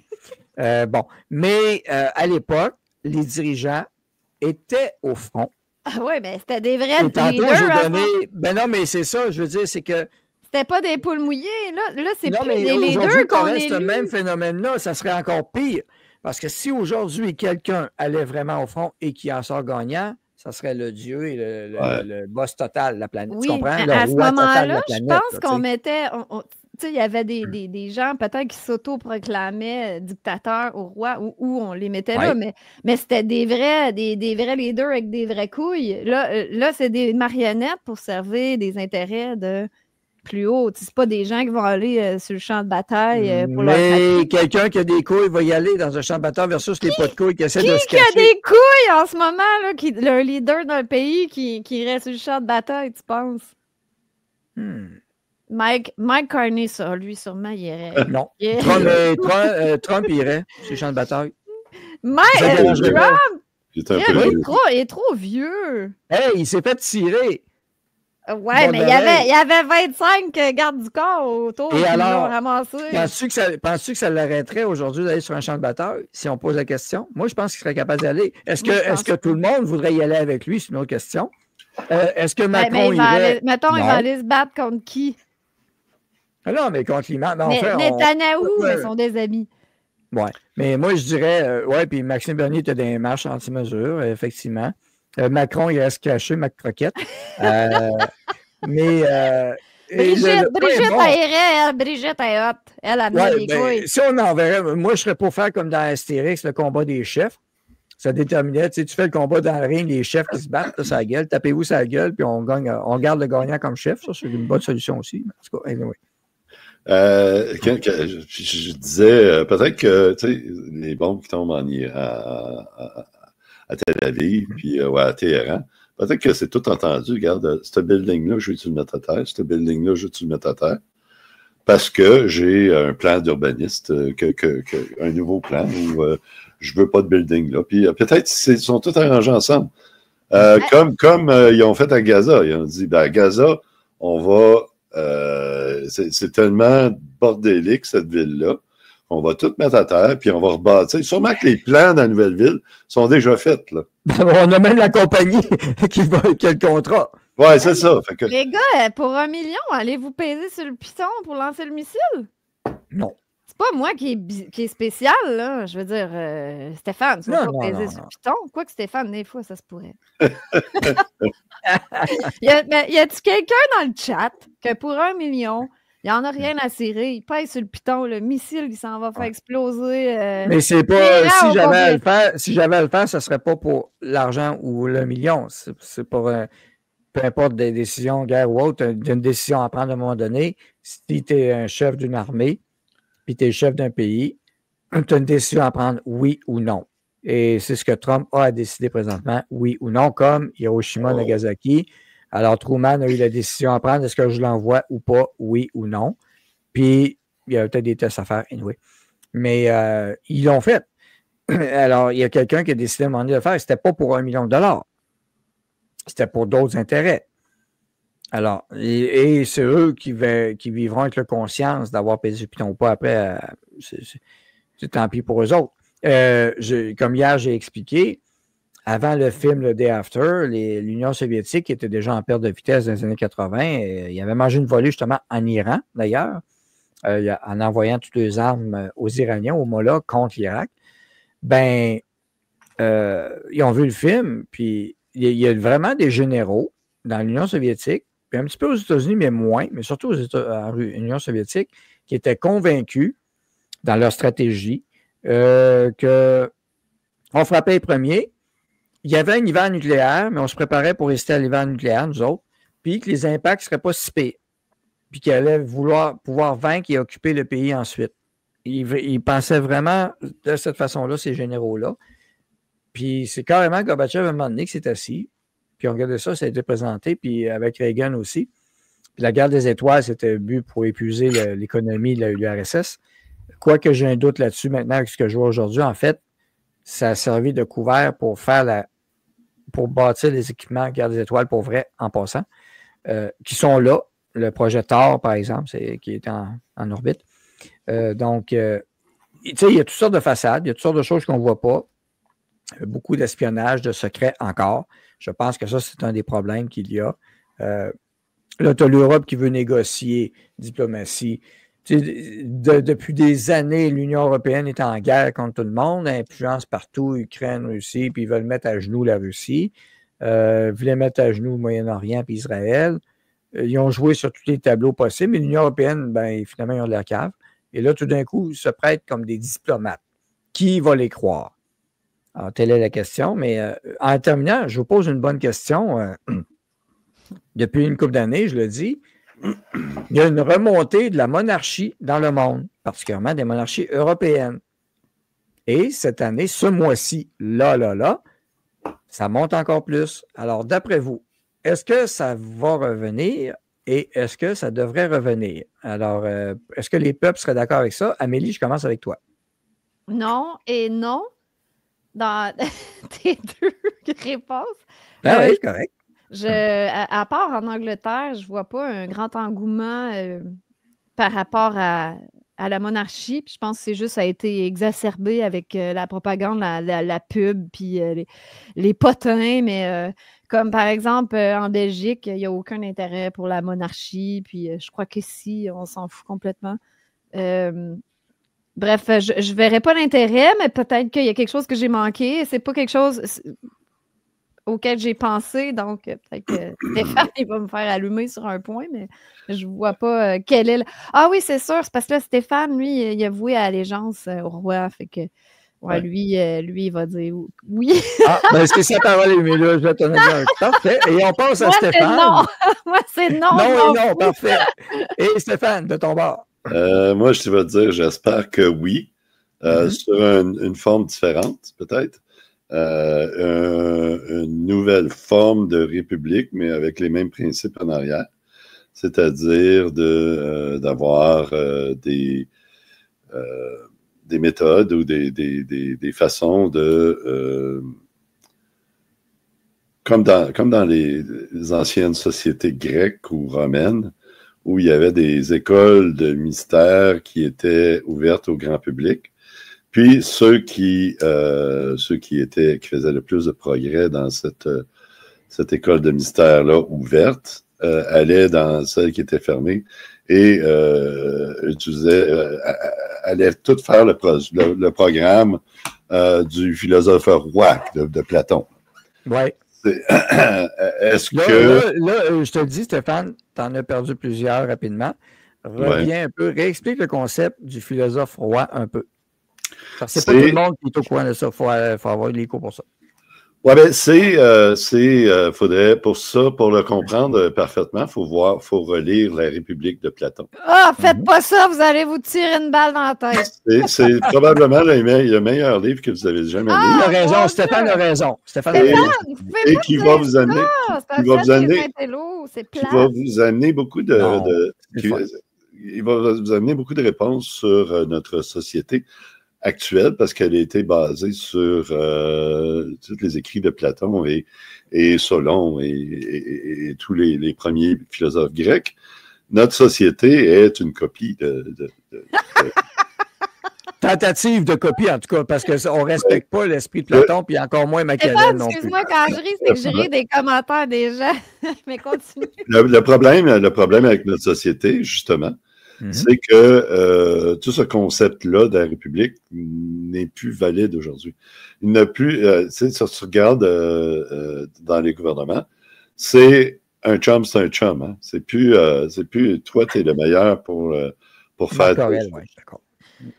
T'es pas le meilleur pour faire, mais tu es un bon ami. Hein? C'est ça puis ça, c'est généralisé. Tandis que dans la vraie République, c'est au mérite. Hein? C'est le meilleur. C'est le meilleur qui va puis tout ça, il y a une machine en arrière de ça que je parlais, là, c'est les écoles des mystères. Puis dans le cas de Platon, c'est l'académie. Hein? Puis il formait des gens les meilleurs dans la société. Je suis d'accord avec Hélène B. Qu'est-ce qu'elle dit? Daniel, t'as oublié de mettre le meilleur commentaire de Zadkiel Apprentice. Amélie a raison avec Platon, c'est plate en tabarnak. La monarchie, méliquement, s'il y a une guillotine en permanence devant le palais, Valérie, il va toujours avoir des hosties de colons compagnons reptiliens qui n'ont pas de conscience humaine. C'est bonne idée, mais réalisable dans ce monde en 2025, j'ai bien peur. Amélie a raison avec Platon, c'est plate en tabarnak. Mais non, c'est parce que vous avez eu des mauvais professeurs, c'est pas de votre faute. Oui, tout simplement. Non, mais c'est que je pense que je ne sais pas comment l'exprimer, ça ne va pas être bien reçu. C'est comme... Pourquoi ça ne serait pas bien reçu? Non. Est-ce que je peux lire mon tweet du jour qui résume assez bien la situation? Attends un peu. Oui, mais allez chercher. Lis-le, toi. Attends un peu. Le tweet du jour, lequel? Là? C'est un tweet aujourd'hui. D'ailleurs, Alexis Homme Philosophie, il a fait un screenshot parce qu'il dit « Je suis bien d'accord, mais... » C'est-tu celui-là que tu parles? Moi, je pense que c'est lui qui a parlé. C'est... attends. Ça commence avec « Non! » Ça, c'est drôle, non? Quand moi, si je vois un meme et que je pars à rire, il faut que je le partage. C'est sous ton post, Amélie aura posté. C'est juste au-dessus de celui-là, dit Anal Sex. Les gens. Oui, précisément. On est dans un autre paradigme de l'intelligence. Puis ça, c'est des vieux paradigmes. Les gens brillants, mais pas conscients, sont devenus les nouveaux analphabètes. Ils savent tout, mais ne captent rien. ils scannent le monde, mais ils ne sentent rien. Ils restent coincés dans un ancien logiciel. Oui! OK, on est rendu à une époque où l'intellect explique le passé. Un passé probablement manipulé, trafiqué, falsifié, de toute façon. Donc, rester enfermé dans l'analyse mentale, c'est juste s'enchaîner à un monde de mensonges. Oui! Aïe, aïe, aïe. La vraie bascule, c'est de la tête au cœur. C'est là qu'on accède à une autre couche de réalité, celle où tu peux enfin choisir ta ligne temporelle. Sans intelligence intuitive, on reste aveugle dans un monde trop subtil pour notre mental. Oh boy. Ouais, monsieur! Hey, Et même- tabarnouche, t'as songé, hein? Simonac, wouh! Ben, c'est un peu inspiré de Philippe Guillemot, que, mon Dieu, je l'ai découvert parce qu'on l'a reçu à Libérer l'info. Je t'ai envoyé une vidéo d'ailleurs, Stéphane. J'ai dit, écoute ça, parce que pour ton intellect, à toi, pour un intello, il faut que ça soit dit par un scientifique. Sinon, Tu m'as envoyé quelque chose aujourd'hui? oui, parce hier, je pense. Parce Ouais. que les intellectuels, si ça sonne trop space, spirituel, tu les perds, tu sais. Mais quelqu'un comme Philippe Guillemot est capable d'expliquer ces réalités-là à travers la physique quantique. Puis Ah, mon Dieu. c'est bien amené pour un intello qui est dans la raison, comme Stéphane. Mais c'est Non, parce ben- que tout un monde au-delà de ça, puis on change de paradigme, là. On passe de l'ère de l'intelligence à l'ère de la conscience. Puis il faut faire le bon, puis sinon on devient complètement passé date. La base, du goudron et des plumes, ça, c'est un bon moyen. Mais en tout cas, ça, c'est d'autres choses. Oui, Hey, je vais répondre à ton tweet. OK, parfait. Je voulais juste dire, avant que tu répondes à mon tweet, je suis sûre que ça va être très intéressant. D'ailleurs, j'ai hâte de l'entendre. Mais je voulais dire, Daniel, ce que j'aime beaucoup de toi, ben, non seulement tu es un journaliste indépendant qui amène une autre vision de la nouvelle, puis je trouve ça fascinant. Hein. Surtout comment on en parle. On a jasé ensemble hier, puis c'était avant-hier. Bref, mais c'est que toi, tu es l'intellectuel, tu es vraiment l'intello, mais qui a une bonne connexion au cœur et à l'intuition aussi. Tu sais, je te le dis souvent que tu as les deux côtés très dosés, puis j'aime bien ça. On Bon, essaie. vas-y, Stéphane. Merci. Je t'écoute, Stéphane, avec bienveillance et l'intellect et le cœur C'est lui ouvert. qu'on appelle le petit minou, hein, c'est ça? Ouais, c'est ça. Non, mais on voit qu'il y a du monde qui vous suit. Il y a du monde qui vous suit dans le chat, là. On dirait que tu te sens interpellé, Stéphane, dans mon tweet.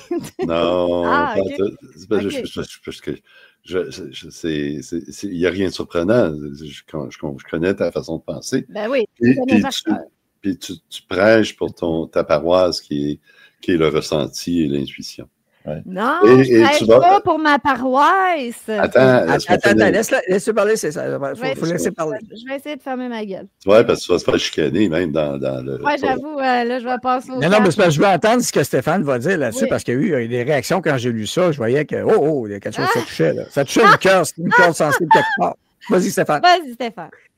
Toi, ta façon, par défaut d'être, c'est l'intuition et le ressenti.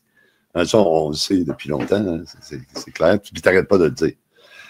Il y a beaucoup de styles de personnes, puis il y en a que c'est plus l'intellect qui sont avancés, puis il y en a que c'est, comme toi, le ressenti, puis je te dirais, une grande partie de la population, c'est le ressenti. Puis c'est pour ça que les politiques émotives fonctionnent, la propagande émotive fonctionne si bien que ça. C'est que les gens ils sont dans le ressenti. L'autre côté, je pense que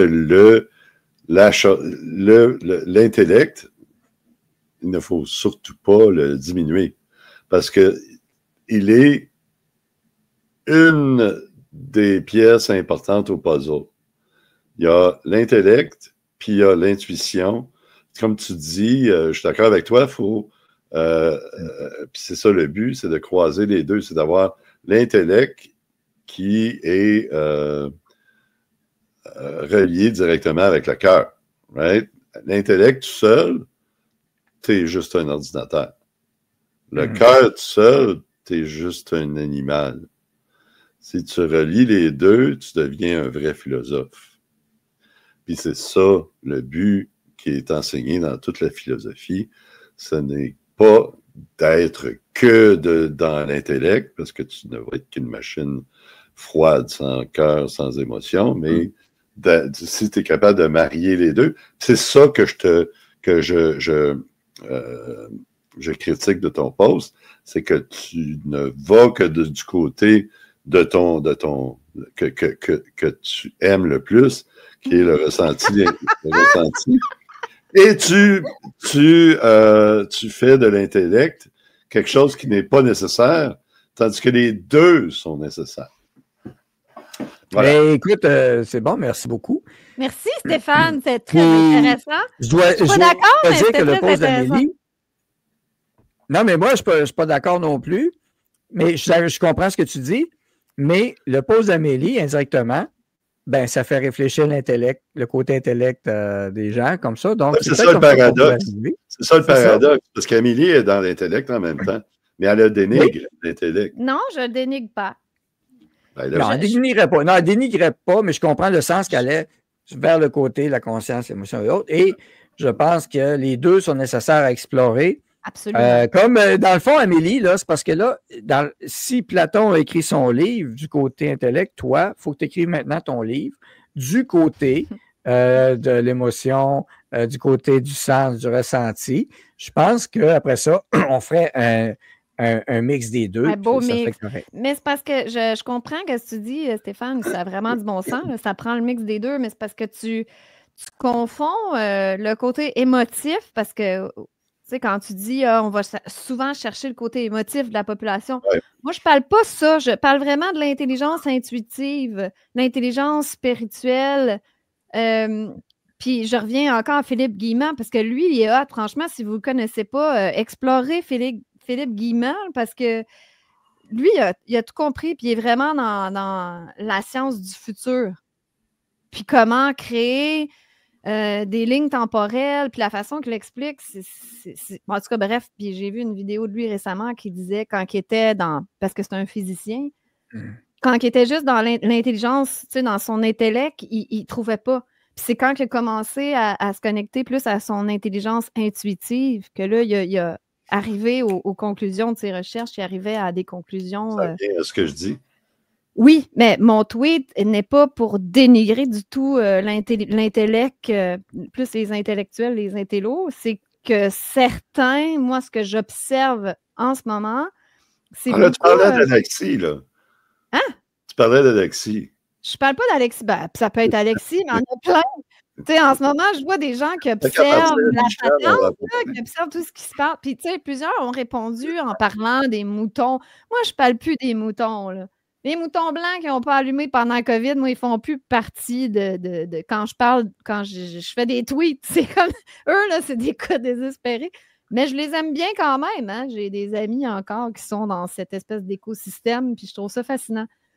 Mais je parle plutôt des gens, justement, sur X, mais qui analysent le truc là, purement dans le cartésien. Ouais. Puis quand tu amènes quelque chose qui va être peut-être un peu plus philosophique ou spirituel, « Oh, mais là, ça, c'est une New Age, puis elle comprend rien. Ferme ta gueule, tu sais rien. T'es pas une spécialiste en géopolitique. » Ben oui, mais je n'étais pas en train de parler à... comment je pourrais l'amener? Je ne parlais pas de ça. J'essayais de me placer un petit peu au-dessus dans ma vision. Voilà. Je ne sais pas si j'ai été claire.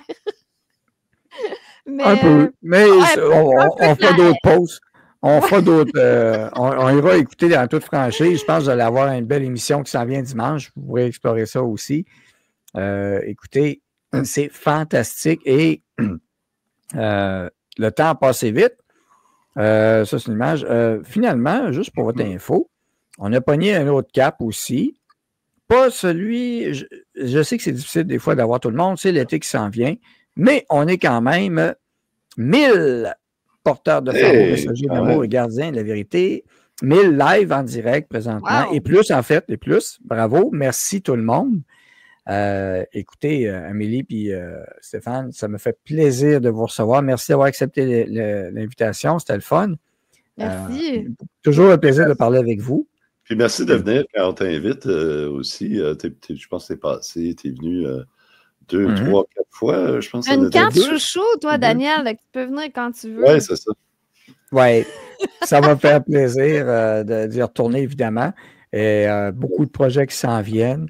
Alors, voilà, merci beaucoup d'avoir participé à Ça finit le temps. Puis, faites-vous-en pas, on a dépassé le temps. J'ai dit, c'est moi qui gère le temps, je m'en fous, mais je savais que j'allais dépasser avec vous, ça me fait plaisir. Avec nous, ça part en couille. C'était intéressant. On aurait fait encore 3 heures. Ah, On serait capable. On serait c'est capable. intéressant à jaser en entrevue comme ça, mais dans la vie aussi, c'est vraiment fascinant de discuter avec toi. Ben oui, ben ça fait toujours plaisir. Puis à un moment donné, ben, on ira dans un resto quelque part une soirée, mais avertissement, il ne faut pas que je prenne trop de vin, sinon je parle plus. Si cela est possible. Alors, merci de votre collaboration extraordinaire pour ce FNL Automne. Donc, c'est l'édition 2025 et je suis rendu à 4h40. Wow. La première année, j'avais fait... Hein? Ça va faire combien de temps? Ben, vous étiez les derniers. Ah! Alors, ben oui. Donnez généreusement. Oui. Donnez, chers amis, regarde, Jérôme vient de donner. Jérôme, garde ton argent pour nous autres le dimanche. Là. La jalousie. Ça crée des guerres aussi. Non, c'est une farce. Non, donnez. Oui, je sais. Merci beaucoup. Exactement. Puis les contributions ont été très, très bonnes aujourd'hui. Merci à tout le monde. Donc, tout à l'heure, ça a continué. Donc, Nicole, Richard, 50. Merci pour votre travail. Bon été. Tucker Carlson, non, ça, c'est d'autres choses que j'ai reçues. Steve Duchesne. Tucker Carlson envoyé un don. Ouais. Non. J'attendais son invitation, mais non. Steve Duchesne, merci beaucoup. 100 $, beau travail. Fond 10, donc Christian, merci beaucoup. Julie Hamel, alors 25 aussi, merci beaucoup. Hamel, des Hamel, 50. Alors, tous ceux qui sont rentrés, Pierrette, 50, merci beaucoup. Stéphane, 5, merci beaucoup. Sylvie, 50, merci beaucoup. Message, bon FNL Automne. Jeanne, 50, bravo pour ton FNL Automne, merci beaucoup. Daniel Fortin, 40, merci pour ton beau et excellent travail. Quelle bonne nouvelle. Alors, Daniel Edith. Alors, Lucie aussi, alors 20 $, merci beaucoup.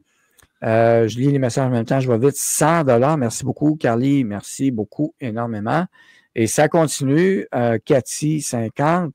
Carly Labrie, ça? C'est celle qui dit que je ferme jamais ma gueule, puis j'interromps Stéphane. Elle doit être... Elle est généreuse, en tout cas. Elle est généreuse à donner 100 $. C'est bon? Voilà. Lucie, merci. 20, Françoise. J'aurais pas dû l'insulter. Françoise, contribution 50. Et merci avec un message. Merci, Daniel. C'est impressionnant de voir un cerveau sur 2 pattes aussi terre à terre. Merci d'être ce que tu es et de faire ce travail colossal des fiers combattants. J'aime ça, hein? Un cerveau sur 2 pattes, terre à terre. C'est bon, ça. Pas bien. Ben ouais. Puis moi, je veux juste...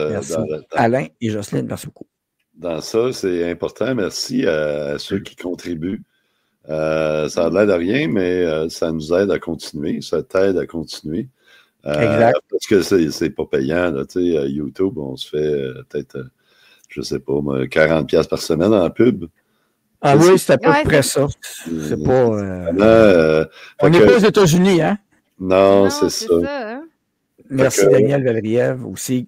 Ça doit être fou la différence, les podcasters américains, comment ils doivent faire écoutez, Joe Rogan, 3 millions live par émission. T'sais, on parle de 6 chiffres. Lui, c'est par mois, c'est 6 chiffres. Là. Mettons une Candace Owen, tu sais, qu'est-ce qu'elle peut avoir? Ça doit être juste fou. Même les plus par petits, semaine. C'est du 50, 60 000 par semaine. US. Tranquille, tu sais.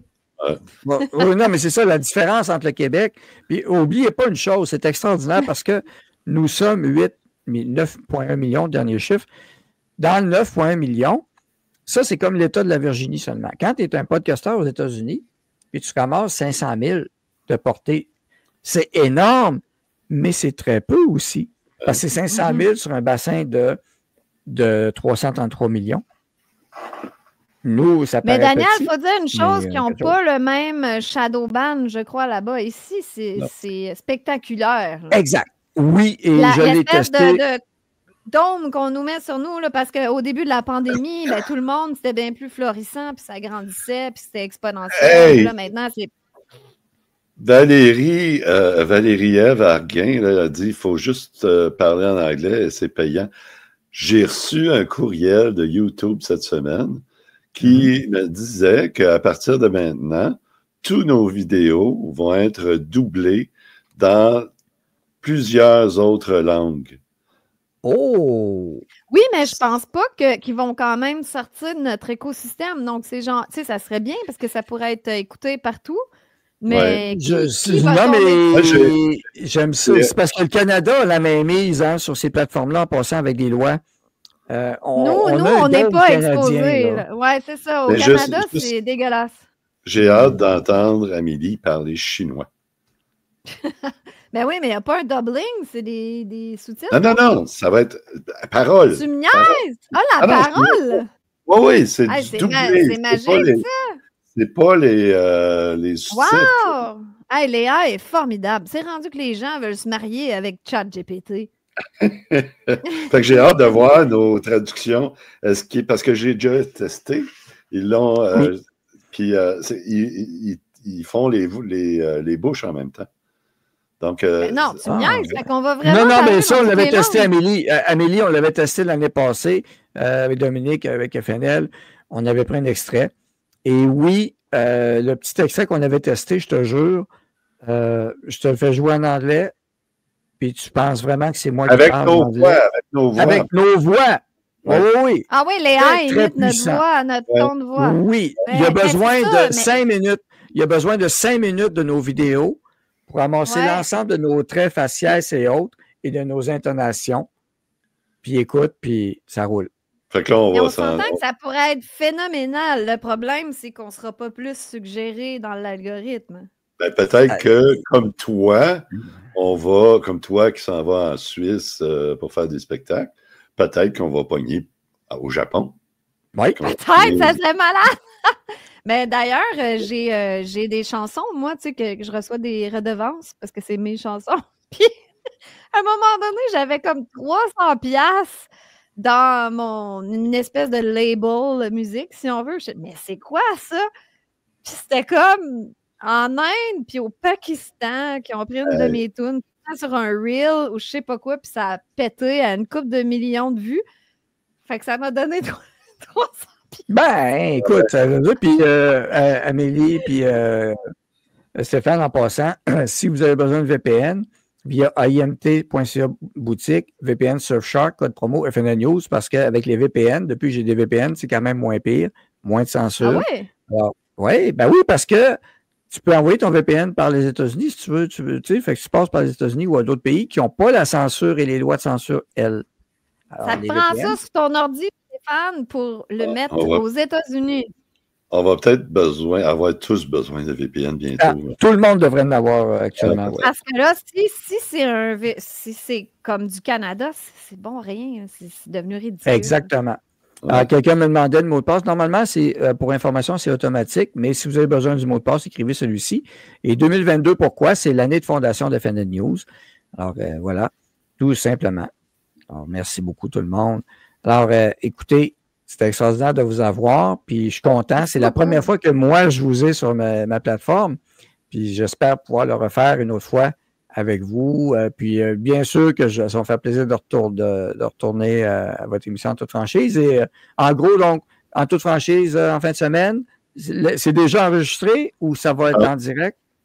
Non, ça ne sera pas en direct cette semaine. On va le tourner demain. On va l'enregistrer demain parce qu'Amélie ne peut pas le dimanche. Là, je ne fais pas dimanche. OK, juste en passant, Amélie, on fait ça à quelle heure demain? On enregistre à quelle heure? Ah bon, on set ça là, pendant le live. À quelle heure qu'on fait ça? À 10h, mettons, 10h. À 10h le matin, ouais, OK. Prenez votre café avant. Ça pourrait même être 9, là, puis on prend notre petit drink du matin là, en faisant ça. Oui. Qu'est-ce que tu juste à partir de midi. Non, mais avez-vous un sujet principal déjà établi? Le thème, ça va être quoi? Ça va être sur l'Iran et Israël, c'est sûr, évidemment. On va réviser tout ce qui s'est passé cette semaine, puis montrer un petit peu la pièce de théâtre. Comme d'habitude, les 3 derniers, c'est ce qu'on a parlé, les 3 derniers épisodes. Ah ben, pas celle-là de la semaine passée, parce qu'on était avec des jeunes. La semaine passée, on était avec des jeunes de 17 et 15 ans. Deux filles Il y a de l'espoir, là. Oui, il y a de l'espoir pour la jeunesse. Tu écouteras ça, tu vas voir, c'est super intéressant. Les jeunes sont animés plus qu'on pense. Oui. Ah oui, il faut les rejoindre. Il faut trouver un moyen de les rejoindre. On en a parlé tantôt, définitivement. Alors, voilà. C'est vrai, là, malheureusement, excuse-moi, j'allais juste dire, là, on rejoint juste les jeunes dont les parents nous suivent, tu sais. Ouais. Comment aller vraiment chercher les jeunes, ça, c'est un autre défi. Ça sera notre défi des informateurs cette année. Alors, à tout le monde, on se fera peut-être un meeting spécial là-dessus ou quelque chose. Ça vaudrait la peine. Faut-tu mettre ton point sur la table, Daniel, parce que nous autres, on va continuer comme ça pendant 4 heures. C'est ça, nous, on va parler de même à l'infini. On est là jusqu'à soir. Je le sais, puis j'ai du monde qui dit hey, on en va encore, on en va encore. Je le sais, puis mais je vais me faire tirer. Le crochet t'avais de s'en venir, moi aussi. Fait que, mais écoute, 4h50 déjà. Je sais que ça passe vite avec vous autres. Et puis, ça va être le fun. On va en refaire d'autres, c'est ça que je vais dire aux gens. J'ai des entrevues qui s'en viennent. Donc, je ne sais pas si vous connaissez, pendant mon FNL Auton aujourd'hui, j'ai une confirmation. Connaissez-vous Nicolas Usher de la Fondation McCulloch? Okay. Ça va être en anglais, celle-là, aux États-Unis et autres, pour les vaccins, les effets et autres. Parce qu'il y en a qui disent, reviens-en, c'est fini. Au contraire, ça commence. Vous n'avez rien compris. On va continuer. Voilà. Donc... c'est pas fini. Il n'y a rien qui a commencé encore. Exact. Zéro. Voilà. Fait que bravo. Fait que merci de votre présence. Très apprécié. Je suis content. Puis on va remettre ça certainement. On a d'autres projets qui s'en viennent, une grosse année qui s'en viennent. Donc, c'est l'été aussi. Reprenez des forces. J'ai l'impression qu'on va avoir un automne chargé encore. Ah oui. Ah, je crois aussi, hein. Mon Dieu. Okay. Merci beaucoup de votre présence et puis on se rappelle. Salut. On s'appelle, on déjeune. On déjeune. Let's go. Bye. Salut. Bye. Alors, et c'est déjà tout pour ce FNL Automne 2025.